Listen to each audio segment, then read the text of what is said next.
Nako, swerte mo sa akin ngayon, Federico. Marami ka matutunan sa akin dyan. So, ganito na lang, Federico Santos, para hindi na tayo magtagal. Ganito yan. Lidawin mo. Pag nagsalita ka, ingatan mo na huwag kang mangdamay sa mga taong hindi naman dapat idamay. Yan ang magaling na reaktor at saka responsabling pagreaksyon, responsabling commentator kung kumbaga sa isang national television. Nandito tayo sa YouTube, kailangan kung mag-reaction ka bilang isang responsabling reactor, pag nagsalita ka, specific sa taong kausap mo, parang walang madamay, hindi magkagulo-gulo, hindi tayo magkakarayot-rayot dito sa SOCMED. Huwag kang magbanggit ng kung ano pa man, kung sinong kausap mo, yun na yun. At saka kunting hagod pa, Federico Santos, para marami kang matutunan. Tininan ko si channel mo, nito lang nakaraang taon ka lang umpisa dito sa mag-reaction, lalo ka na dito sa Kalingap. At kung ano mang reklamo mo dito sa Kalingap, ito sasabihin ko sa iyo. Ako ngayon ang magiging kaaway mo. Kasi kung wala man dyan ang wala ka man makikita dyan, nandito ako. Ngayon, kung ano ang nasa isip mo, kung anong klaseng kaaway, kaya ka naghanap ng kaaway para maraming views at saka viewers, yan. So, nandito ako. Kakausapin kita. Kasi, nagtaka naman ako, ano bang meron pa? Ano bang pakialam mo dyan sa usapan dyan ni Limbar Santos Matubang at saka ni Joel Salcido? So, ganun pa man, sige, pagbigyan kita. Narito na ako muli usap tayo. Napong kaaway para may viewers, para pag nag-live ka, mayroon kang issue na pag-uusapan, hanap ka ng kaaway, kaya ako na-intriga sa iyo, kaya ngayon ako, nagpapakilala at saka nire-recommenda ko sarili kong channel para mayroon ka ng laging awayin pagka ikaw mag-live kung wala kang ibang issue dyan. Parang ikaw nga rin, di ba? Federico Santos, hanap mo kaaway para mayroon kang viewers, mayroon kang views, mayroon kang topic, mayroon kang issue. Yun. Sus naman. Ngayon ka lang talaga ipinanganak Kailangan ka talaga mabinyagan. Maganda ka pala kausapin, Federico, no? Marami kang pwede kang gawa ng tutorial. Dami ka mang pwede ko pang sabihin sa iyo kasi parang kulang ka pa sa impormasyon.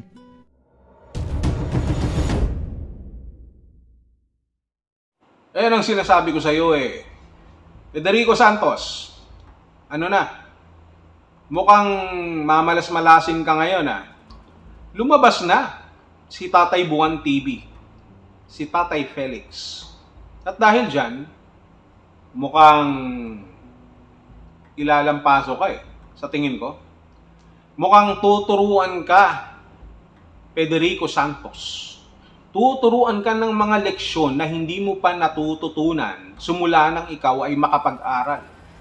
Tuturuan ka ng mga pananalita na disente. Pananalita na hindi mo maiintindihan sapagkat hindi ka marunong umintindi ng tinatawag na figure of speech. Hindi mo alam yung figure of speech? Doon pa lang, mahihirapan ka na kay Kuya Buwan TV. At napag-aralan niya yung mga video mo, yung iyong mga live. Mukhang tatawanan ka lang ni Kuya Buwan TV. At nakahanap ka ngayon ng katapat. Feeling mo kasi ikaw yung pinakamatanda na talaga. Subalit, wala ka naman pinagkatandaan. Hindi mo matandaan kung ano yung mga bagay na dapat mong tandaan. So pag nagkataon, kapan itong si Kuya Buwan TV nagpatuloy, naging pulmon yan, mukhang mag-aalburuto ang mga alon sa dagat. Which is, ikaw yun. Baka gano'n ang mangyari sa'yo, umangat ang iyong dugo, at mawala ka na naman sa sarili, Federico Santos. Doon pa lang talo ka na. Malamang sa gabi, sa madaling araw, ikaw ay iihi na naman. Subalit wag kang mag-alala sapagkat sasabayan ka ni Kuya Buwan TV. Iihi din yan sa gabi para lang patunayan sa'yo na kaya kanyang tapatan.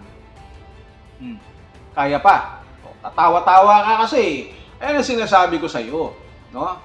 Hinintay mo pa na lumabas itong si Kuya Buwan TV. At ngayon, mukhang ilalampaso ka. Pag nagkataon, kawawa ka naman.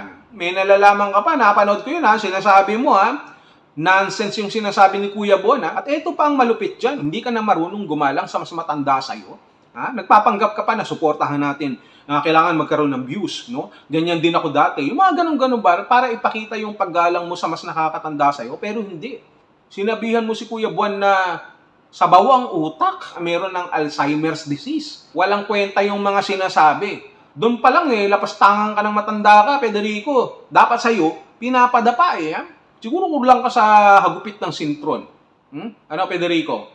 Kaya mo ba ang lahat ng mga argumento na ibabato sa iyo ni Kuya Buwan TV? Mas malupit yan kay Dindo Balyaw. Actually, yan nga yung advisor ni Dindo Balyaw Kaya, huwag kang kakasiguro, no? Na porket balumanay magsalita, si Kuya Buwan TV ay hindi ka tatablan. At hindi ka matataranta. Matataranta ka lalo. Kita mo nga doon sa live ni Kuya Buwan, napanood ko. Nandun ako, nagko-comment pa nga ako, nagkukwentuhan kami doon. Ang argumento mo lang daw ay puro views, no? Puro subscribers, pataasan ng subscribers. Puro ganun lang daw ang kaya mo Ha? Si Kuya Buwan, 3 ang channel. Ngayon pa lang, maghanda-handa ka na. Kung baga, no, kung kayo ay maghaharap sa flip top ni Kuya Buwan TV, mukhang 3-0 ang aabutin mo pag nagsagutan kayo. Paano yan? Ginising mo ang natutulog na dragon na si Kuya Buwan TV. Mukhang mapapahiya ka dito, Federico. Pero okay lang yan. Kahit na makulong ka pa, no, sa kulungan, dadalawin ka ni Kuya Buwan TV at magdidebate pa rin kayo, no, sa oras ng dalaw pag nagkataon. Hindi ka iiwan yan ni Kuya Buwan sapagkat maraming alam yan na hindi mo alam. Ako na ang nagsasabi sa iyo, Federico. Ako na. Ako, concerned lang ako sa iyo, Federico, sapagkat ayoko naman talaga na mapuruhan ka rito. Pero mukhang sasamain ka ngayon kay Tatay Buwan, no? At bilang na ang araw mo kay Tatay Buwan. Kalahin mo yun? Bilang ang araw kay Tatay Buwan. At pag nagkataon, araw, buwan, taon, pag nagkataon, mukhang mapapahiya yung mga sumusuporta sa'yo. Yung mga nagko-comment sa'yo dyan, na baliw, no? Na uto-uto, no? Lalo na yung mga kasama mong reactors dyan, no? Sila Reyna, sila Rowenem, sila Salcedo, mukhang mapapahiya sa'yo. Sa bagay, napahiya na nga, lalo na si Reyna's community siyan, di ba? Hindi kayo bate, di ba? Hindi kayo bate. Mas lalo na ngayon. No? Pagtatawa ng kaniyan, pag nagkataon na kapag nakita niya ng nilalampaso ka ni Kuya Buwan TV, anong isasagot mo ngayon? Doon pa lang, tapos na. Kaya kung ako si Federico, sagutin mo lahat ng may dignidad at kalidad yung mga tinatanong sa'yo ni Tatay Buwan. Hindi kung ano-ano yung sinasabi mo na views, subscribers. My goodness. Sumagot ka na lang.